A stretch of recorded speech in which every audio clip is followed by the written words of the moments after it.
ప్రభునందు ప్రియమైనటువంటి దేవుని పిల్లలకు ప్రభు అయిన యేసుక్రీస్తు వారి నామములో వందనాలు శుభాలు మీకు తెలియపరుస్తూ ఉన్నాం. పిల్లరా, మరి గడిచిన దినమంతా కూడా ప్రభు తన కృపావాత్సల్యంలో భద్రపరుచుని క్షేమమును ఆరోగ్యం ఆయుష్ను అనుగ్రహించి మరి నూతన దినాన్ని ప్రభు మనకు అనుగ్రహించారండి. 2026వ సంవత్సరము 7వ నెల 12వ దినాన్ని ప్రభు మనకు అనుగ్రహించి మరి ఈరోజు దేవుని వాక్యము అభివృద్ధి పొంది విస్తరించుడి.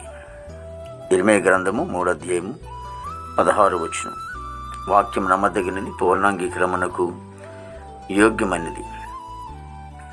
దేవాది దేవుడు, మహోన్నతుడి దేవుడు ఆయన అభివృద్ధిలోకి నడిపించాలని, అభివృద్ధి కలిగి ఉండాలని, కుటుంబాలు అభివృద్ధిగా ఆశీర్వాదకరంగా ఉండాలని, బిడ్డలు చేసినటువంటి పనులకు కానివ్వండి, ఉద్యోగాలకు కానివ్వండి, వ్యాపారాలకు కానివ్వండి, మరి వారిలో అభివృద్ధి కలిగి మరి విస్తరించాలని దేవుని ఉద్దేశం ఉంది.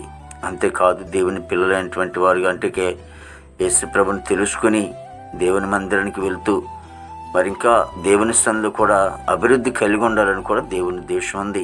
ఆయనకున్న ఆసక్తి ఏంటంటే మరి ఆయన నమ్ముకోవటమే కాదు, మరి బాప్తిసం తీసుకోవడమే కాదు, ప్రార్థనలోను, వాక్యములోను, మరి దేవుని సన్నిధికి వచ్చేట్లోను అన్ని విషయాల్లో కూడా అభివృద్ధి కలిగి ఉండాలని కూడా దేవునికి ఉన్నటువంటి ఆలోచన.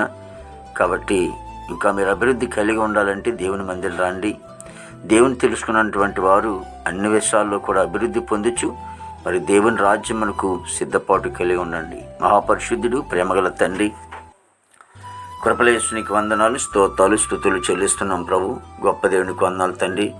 మహోన్నతుడా, సర్వశక్తి గల దేవుడా, సర్వాధికారి యేసునికి స్తోత్రాలు చెల్లిస్తున్నాం ప్రభు. మంచి కాపరికి వందనాలు తండ్రి ప్రభా. ప్రతి కుటుంబాన్ని కూడా మీరు ఆశించి దీవించండి తండ్రి. మా భారతదేశాన్ని దీవించండి. నాయకులు, అధికారులందరూ కూడా మంచి వంతనం ప్రభానికి స్తోత్రాలు. దేవాయుగో తండ్రి యేసునికి వందనాలు. సరిహద్దులో సైనికులు మంచి వంతనం పండి, ఆర్మీ బృందానికి అందరికీ కూడా మంచి వంతనం పండి. ఎంతోమంది యవనస్తులు, యువకులు ప్రభా మరి ప్రేమను ముసుగులోంచి, అలాగే త్రాగునే బంధకాల్లోను, అలాగే పానపరాకు, గుటక, డ్రగ్స్ వల్ల ఎన్నో బంధకాల్లో పడి సతమతం అవుతూ ఉన్నారు. ప్రభాయుగో తండ్రి యేసునికి స్తోత్రాలు తండ్రి. ఎంతోమంది ప్రభా మరి తల్లిదండ్రులకు దుఃఖం కలిగిస్తూ ఉన్నారు, వేదన కలిగిస్తూ ఉన్నారు తండ్రి. మరి యవన బిడ్డలందరూ కూడా మీరు రక్షించుకోమని, ఆ చెడు వ్యసనాల నుంచి దూరపరిచి కాపాడమని సందు ప్రార్థిస్తున్నాం తండ్రి. దేవయుగ ప్రతి ఉద్యోగస్తులందరిని బట్టి నీ సందు ప్రార్థిస్తున్నాం. వారు చేసిన ఉద్యోగంలో మీ హస్తం తోడుగా ఉంచండి. రాకపోకలో మీ కాపుదలు ఉంచండి ప్రభు. నీకు స్తోత్రాలు. అలాగే చదువుకునే బిడ్డల విషయంలో ప్రార్థిస్తున్నాం. చక్కగా చదువుకొని వారి తరగతులు ప్రభావ మరి చదువుతుండగా నీ కృపా కాపుదలు ఉంచండి. రాకపోకలు మీ సహాయం తెచ్చండి. విదేశం బిడ్డల కోసం ప్రార్థిస్తున్నాం తండ్రి. నాయన, ఈ దేశం నుంచి వచ్చిన వారికి, ఇక్కడి నుంచి స్వదేశం నుంచి విదేశాలకు వెళ్ళే వారికి ప్రయాణాలు మీరు తోడుగా ఉన్నాను తండ్రి. గొప్ప దేవుడు నీకు స్తోత్రాలు ప్రభు. మరి ఇదిగో నేను మా దేశ పాడి పండుగ మీరు ఆశ్రయం దీవించండి. వ్యవసాయదారులను బట్టి ప్రార్థిస్తున్నాను తండ్రి. మరి ఆకుమల్లి వేసుకున్నారు, ఊడుపులు కూడా చక్కగా ఊడుపుని ప్రభా మరి నైనా వ్యవసాయాలు ప్రభా మరి నేను చక్కగా అభివృద్ధి చెంది కూడా కృప దయచేయండి తండ్రి. వర్షాలు కూడా దయచేయమని కూడా ప్రార్థిస్తామనికి స్తోత్రాలు ప్రభు. మరి ఇదిగో నేను ప్రభా తండ్రి హాస్పిటల్లో రూమ్ స్వస్థపరచండి, జైలు ఉన్న బిడ్డలు విడుదలచండి, కోర్టు గోడలు, కేసు గోడలను కూడా కొట్టివేసి ఈ దినమంతా విశేషమైన కృపతో నింపి దేవా ఇదిగో తండ్రి ప్రభా రక్షణ లేని వారు రక్షణ, మారు మనసు లేని వారు మారుమని దయచేయండి తండ్రి. వివాహం లేని బిడ్డలకు వివాహం దయచేయండి, గర్భఫలం లేని వారు గర్భం దయచేయండి, గర్భించే సుఖం డెలివరీ దయచేయండి. తల్లి బిడ్డ క్షేమం దయచేయండి.